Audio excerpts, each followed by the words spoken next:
ఓం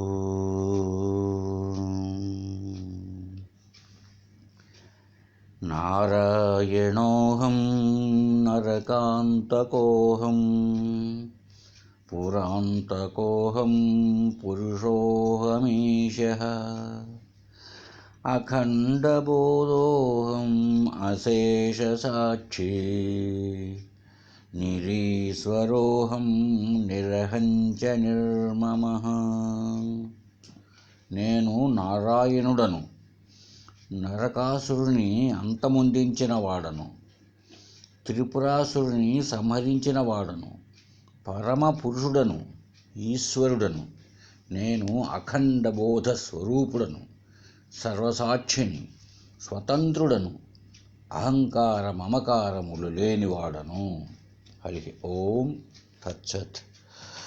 ఇక్కడ మనం ప్రశ్నోత్తర మాణిక్యమాలను కొనసాగిస్తూ ఉన్నాం. గతంలో 3 మతాల గురించి చెప్పుకున్నాం. మధ్వాచార్యులు స్థాపించిన ద్వైతము, రామానుజులు స్థాపించినటువంటి విశిష్టాద్వైతము, శృతి ప్రతిపాదితము, శంకరులు వృద్ధి చేసినటువంటి అద్వైతాన్ని గురించి చర్చించుకున్నాం. ఇప్పుడు శిష్యుడు ప్రశ్న వేస్తున్నాడు, స్వామి, ఈ ఆత్మజ్ఞానం వల్లనే కదా మోక్షము.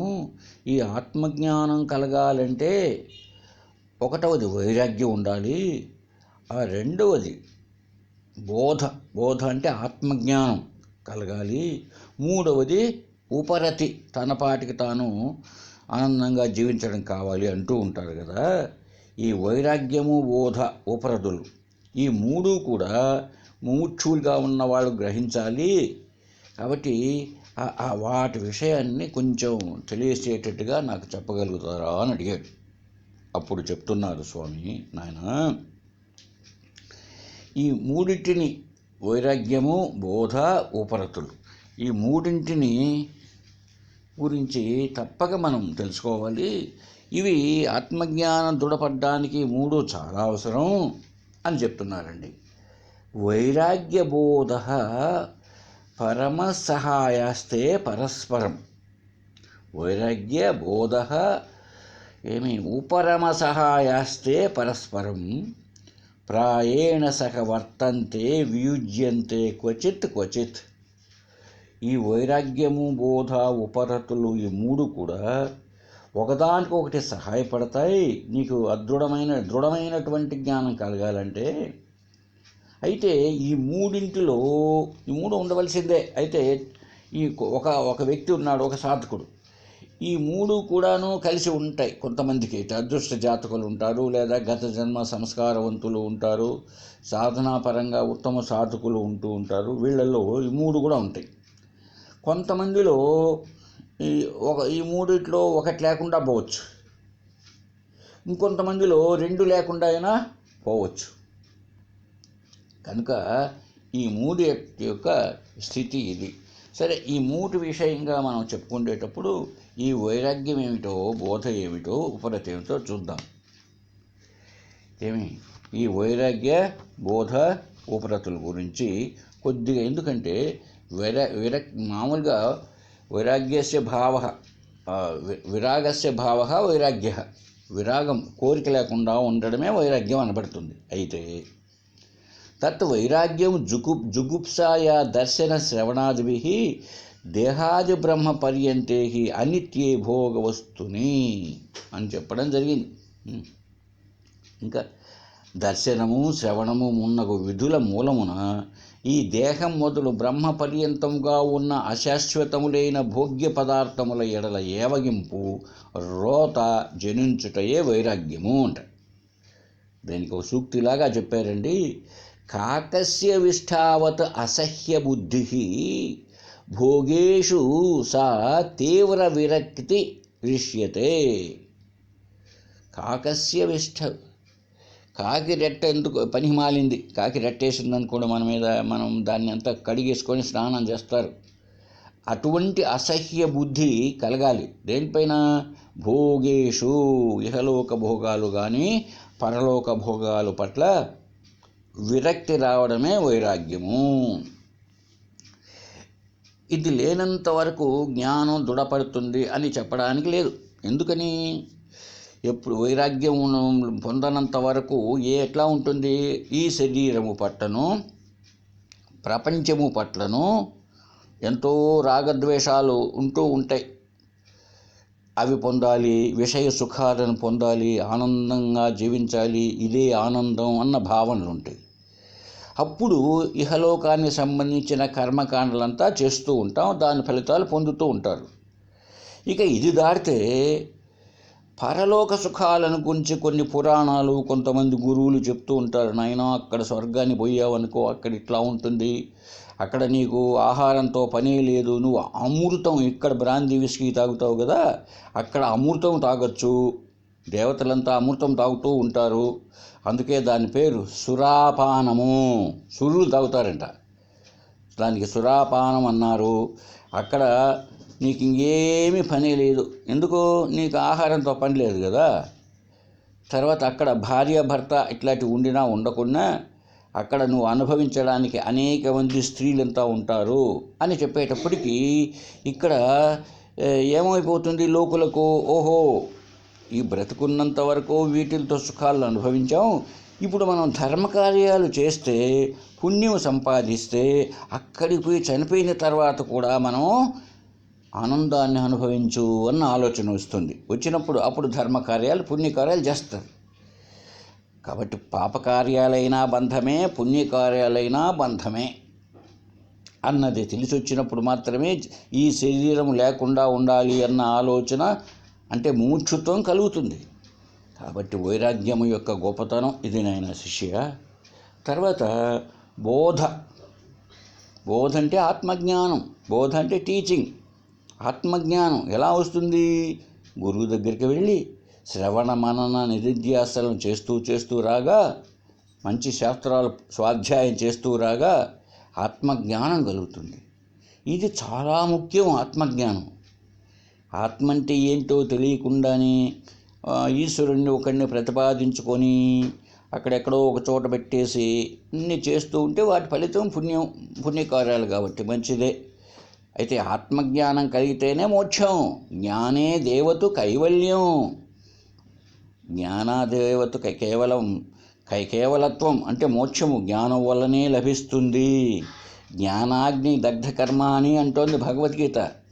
నీ 3 రకాల కర్మలున్నాయే, సంచితము, ప్రారబ్ధము, ఆగామి లాంటి కర్మలంతా కూడా జ్ఞానం అనే అగ్నిలో కాలిపోతాయి అని చెప్తోంది.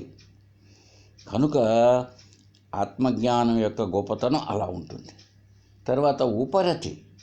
మామూలుగా లోకంలో ఏం చేస్తూ ఉంటారు అందరము?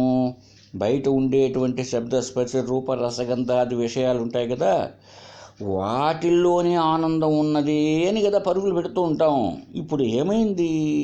వైరాగ్యం వచ్చింది, బోధ కలిగిన ఆత్మజ్ఞానం కలిగేటప్పటికి ఏమవుతుందంటే ఇప్పుడు బాహ్య నా ఆలంబనం వృత్తి ఏష ఉపరతి ఉత్తమా అన్నారండి. బాహ్య ఆలంబనం, బాహ్య వస్తువుల యొక్క ఆలంబనంతో జీవించకుండా, అంటే బాహ్య విషయాల పట్లనే మోహం పెంచుకొని వాటిని ఆశ్రయించి తానేదో సుఖాన్ని పొందుతున్నాను అని కాకుండా, తన పాటికి తానే ఆత్మతృప్తచ్చ మానవ అన్నారే, తన పాటికి తానే ఆనంద స్వరూపం కనుక లభ్యమైన దాన్ని లభ్యం కాకపోతే దుఃఖం లేదు, అలాగా జీవిస్తూ ఉంటే దాన్ని ఉపరతి అన్నారండి. కాబట్టి ఈ 3 కూడా అవసరమే. అయితే నాయనా శిష్య, ఇందులో ఒక విచిత్రం ఉన్నది. ఏంటంటే మొదట చెప్పుకున్నటువంటి వైరాగ్యము, తర్వాత చెప్పిన ఉపరతి 2, తర్వాత మధ్యలో చెప్పిన ఆత్మజ్ఞానం, ఈ 3 ఎవరికైతే లభ్యమై ఉంటాయో వారికి జీవన్ముక్త సుఖము ఉంటుంది. అంటే బ్రతుకున్నంగానే. ఎందుకని? ఇక బయట పోయి అనుభవించాలని కోరికలు లేవు, తన పాటికి తాను ఆనందంగా ఉన్నాడు, ఇంకా సుఖమే సుఖం. పైన తన స్వరూపం ఏమిటో తనకు తెలిసిపోయింది, ఇక ఆనందమే. అయితే ఇప్పుడే చెప్పారే స్వామి ఏమని, కొంతమందిలో 1 ఉంటాయి, కొంతమందిలో 2 లేకుండా ఉండవచ్చు అని. అలా అనుకున్నప్పుడు ఆత్మజ్ఞానం మాత్రమే ఉంది ఒక సాధకుడికి. ఈ వైరాగ్యం పెద్దగా లేదు, ఉపరతి లేదు. మరి ఎలాగా అంటే అటువంటి వాడు కూడా ముక్తుడే. అయితే జీవన్ముక్తి సుఖము లేదు, కానీ ఇటువంటి వానికి విదేహముక్తి ఉన్నది అంటోంది శాస్త్రం. అంటే చనిపోయిన తర్వాత మాత్రం జన్మరాహిత్యం ఉన్నది. అలా కాకుండా ఆత్మజ్ఞానం లేదు, ఆ వైరాగ్యం ఉన్నది, ఉపరతి ఉన్నది అని అంటే ఉపయోగం లేదు, మోక్షం లేదు. దానివల్ల మంచి పుణ్యం వస్తుంది. మంచి పుణ్యం ఉన్నందుకు ధర్మాచరణ చేస్తున్నాడు, పైన వైరాగ్యం ఉంది కనుక మంచి పుణ్యాన్ని సంపాదించుకుంటాడు, పుణ్యలోకాలు. ఆ తర్వాత జన్మల్లో ఏమైనా మళ్ళీ ఆత్మజ్ఞానం పొందవలసినదే. కనుక మోక్షం పొందాలి అంటేనేమో, ముక్తి పొందాలి అంటే బోధ అంటే ఆత్మజ్ఞానం మాత్రం అనేది ఉండాలి. చూసారా, ఆత్మజ్ఞానం ఉండి ఆ రెండూ లేకపోయినప్పటికీ కొంతమందికి ఉండకపోవచ్చు. ఎందుకు? గత జన్మ సంస్కారం, దాన్నే ప్రారంధం అన్నామే, అది లాగుతూ ఉంటుంది. ఒక్కొక్కసారి జ్ఞానం కలిగినప్పటికీ అవి ఉండవచ్చు. అవి ఉన్నప్పుడు మరి ఎట్లా అంటే అటువంటి వాడికి కూడా ముక్తే కానీ, లేక వేరే వానికి అతనికి ముక్తి ఉంది కానీ జీవన్ముక్త సుఖం మాత్రం ఉండవు. చూసామా? అది ఈ విషయాన్ని ఏమి విద్యారణ్య స్వామి చెప్పారండి. పూర్ణే బోధే త్విహాన్యౌద్వౌ ప్రతిబద్ధౌ యదా తదా మోక్షో వినిశ్చిత కింటు దృష్టదుఃఖం నా నశ్యతి. ఈ వైరాగ్యము, బోధ, ఉపరతులు అనే మూడు కూడా ఎప్పుడైతే లభ్యమైనాయో, ఈ లభ్యమైనప్పటికి కూడా కొంతమందికి చెప్తున్నాడండి, పాప ప్రారంధ కర్మం వశవన ఏదో ఉంది గతంలో చేసుకున్నటువంటిది. దానివల్ల ఏమైంది? వైరాగ్యము, ఉపరతి రెండును ప్రతిబద్ధం, అంటే రెండు లభ్యం కాల. ఈ రెండు లభ్యం కాల. ఏది? వైరాగ్యము, ఉపరతి. వైరాగ్యం అంటే ఇహలోక పరలోకాల పట్ల వ్యామోహం లేకుండా ఉండడం. ఉపరతి అంటే అదే, బయట వస్తువుల చేత సుఖం అన్నది కాకుండా తన పాటికి తాను ఆనందంగా జీవించడం. ఈ రెండూ లేకుండినప్పటికీ మోక్షము నిశ్చయంగా కలుగుతున్నది అన్నాడండి. మోక్షో వినిశ్చిత పూర్ణే బోధే త్విహౌన్యౌద్వౌ. ఆ రెండు లేకుండినప్పటికీ ఇతడికేమో మోక్షమే. అయితే ఈ వైరాగ్యము, ఉపరతులు ఉన్నవానికే ఈ దుఃఖం పూర్తిగా పోతుంది, జీవన్ముక్త సుఖం కలుగుతుంది. అయితే ఇదే చెప్తున్నాడు. వైరాగ్యము, బోధ, ఉపరతులు మూడు ఒకదానికొకటి సహాయపడుతూ ఉంటాయి.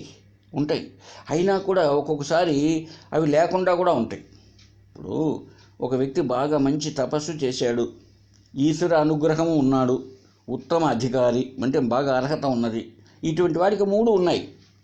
సరే, మధ్యమాధికారిగా ఉన్నాడు అనుకుందాం, మిడిల్ క్లాస్ సాధకుడు. వీడికి ఒక్కొక్కసారి ప్రారంభంతో ఏ ఒకటైనా లేకుండా ఉండొచ్చు, రెండు ఉండొచ్చు. అప్పుడు అతడికి మోక్షమే.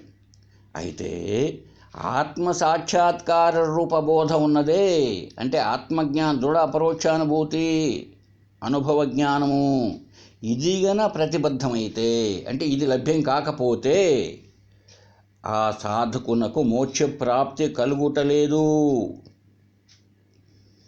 ఏంటయ్యా మరి? అయితే ఏంటి అంటే అక్కడ ఇతడికి తన సాధన వలన ఉత్తమ లోక ప్రాప్తి కలుగుతుంది. అట్లా కాకుండా ఎవరికైతే, ఏ సాధకునికైతే ఆ బోధ అంటే ఆత్మజ్ఞానం పరిపూర్ణమై ఉంది, అయితే ఒకానొక విషయంలో మాత్రం ఆ పాప ప్రారంధంతో ఈ వైరాగ్యము, ఉపరతి ఈ రెండు కూడా సక్రమంగా సాధనలో లభ్యం కాల. అప్పుడు ఇటువంటి వాడికి ఈ రెండు లభ్యం కాల, అటువంటి వాడికి మోక్షము తప్పక కలుగుతోంది. అయితే ఈ దృష్ట దుఃఖము నివృత్తమగుటలేదు. అదండి ఈ జీవితంలో బ్రతుకున్నంత వరకు ఈ దుఃఖం మాత్రం పోవడం. అంటే ఏంటి? జీవన్ముక్త సుఖము లభించడం లేదు. కాబట్టి ఈ మూడుని పొందాలి. అయితే ఒక జ్ఞానం పొందినంత మాత్రంతోనే మోక్షము అన్న విషయం చెప్పి తర్వాత కొనసాగిస్తుంది.